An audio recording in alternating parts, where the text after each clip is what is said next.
Let's head on out to the fan hotline. Welcome in a good friend of mine and colleague from Cleveland.com, the Plain Dealer. He is Dan Labbe. Dan, thanks so much for the time on a Sunday. How you doing, bud? Yeah, no worries. Thanks for having me, guys. You betcha. Hey, so you got to partake in the fun that was those joint practices with the Eagles. We'll get to the preseason game in a moment, but the story to me was what you, Mary Kay, and other of our colleagues were reporting of just how good the Browns looked to hold their own against the defending Super Bowl champs. What did you see in those practices, Dan, that made you feel a little bit better about where the Browns are?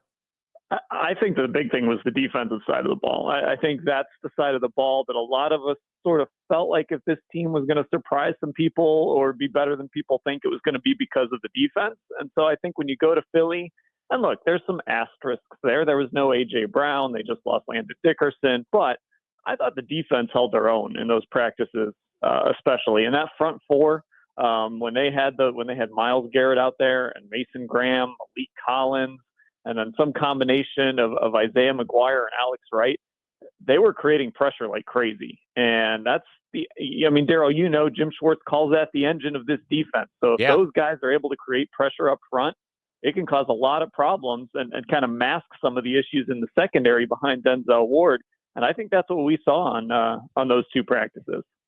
Dan, no Nike ad for Dillon Gabriel, but he did look better. You know, he looked okay. What'd you make out of Dillon Gabriel's day there in Philly?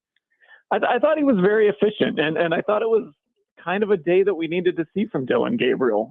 It's been a very up and down training camp for him. And so I think it was really encouraging to see him come out and be efficient and run the offense the way it's supposed to be run. I actually thought he had a pretty good week. His Thursday practice was really good. Threw a couple of nice balls, like two of the best passes we've probably seen in his training camp. So I just think everything was really encouraging with what we saw from Dillon Gabriel. And it was sort of as advertised with him, right? With what the Browns have been telling us either verbally or with how they're dividing these reps and why they like him.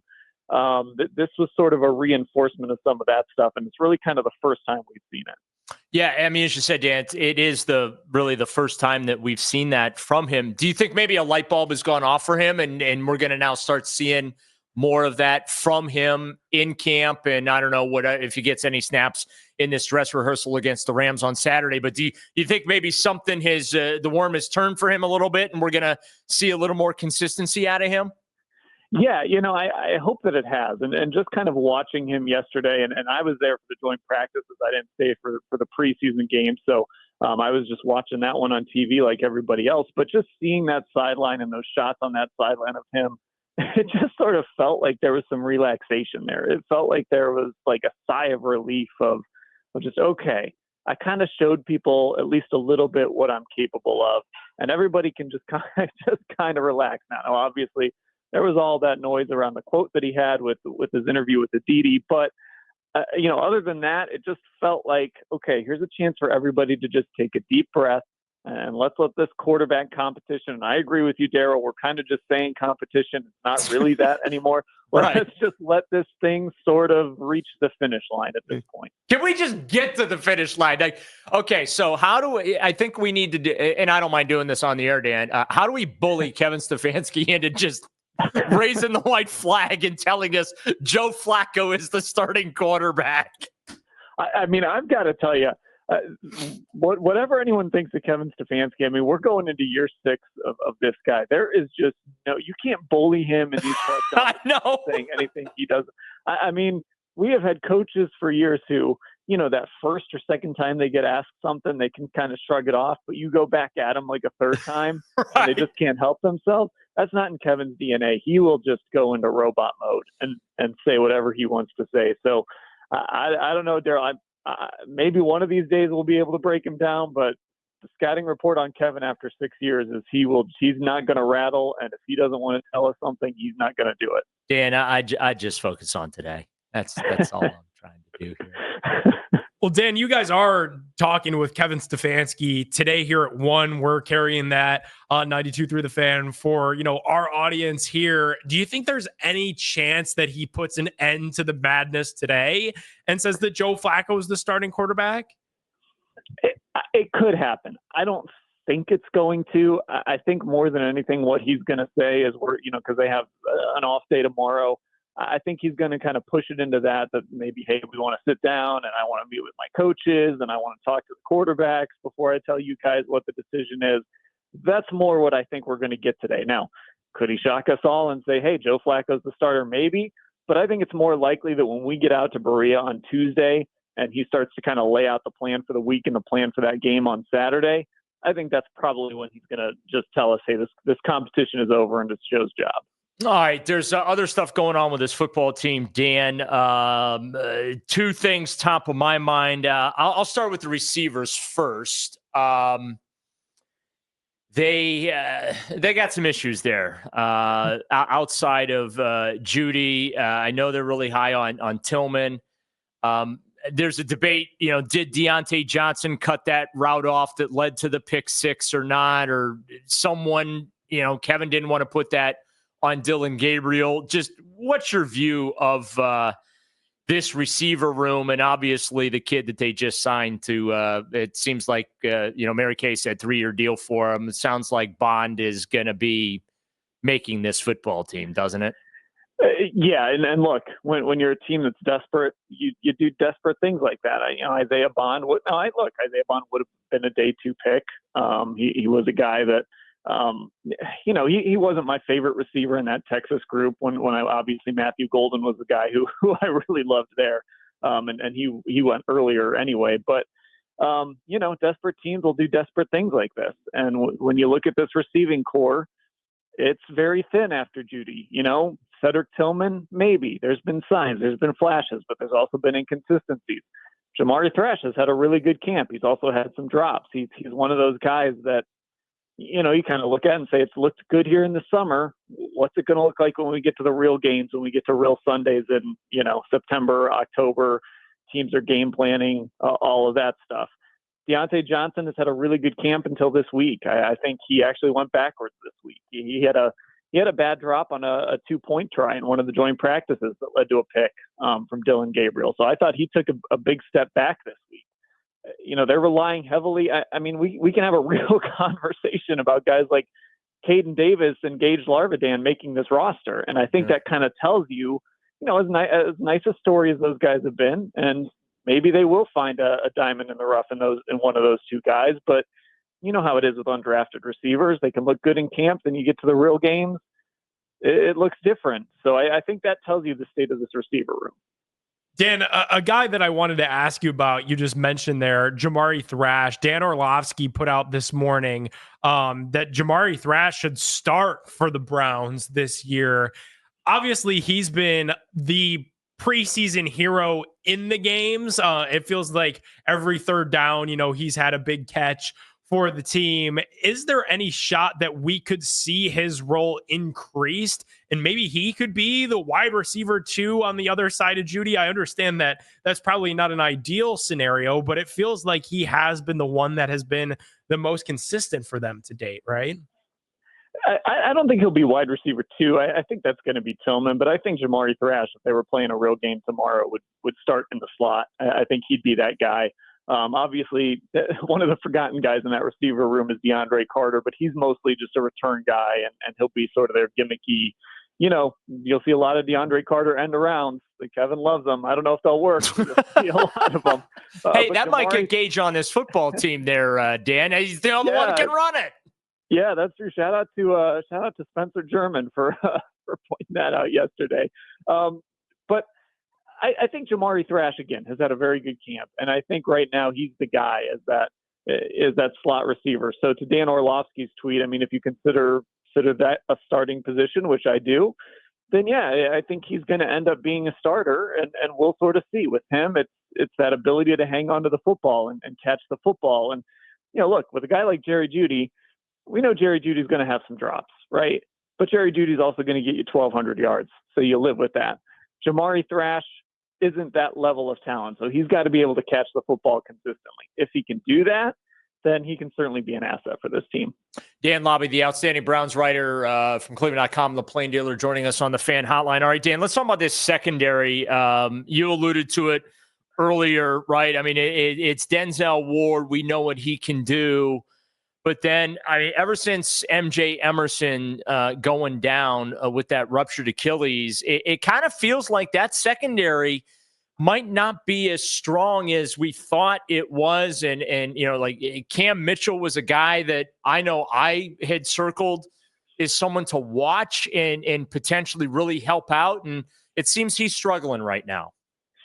Yeah, and then, look, they were counting heavily on MJ having a bounce back year to begin with. So I think there were questions anyway behind Denzel Ward. And now MJ's out for the year.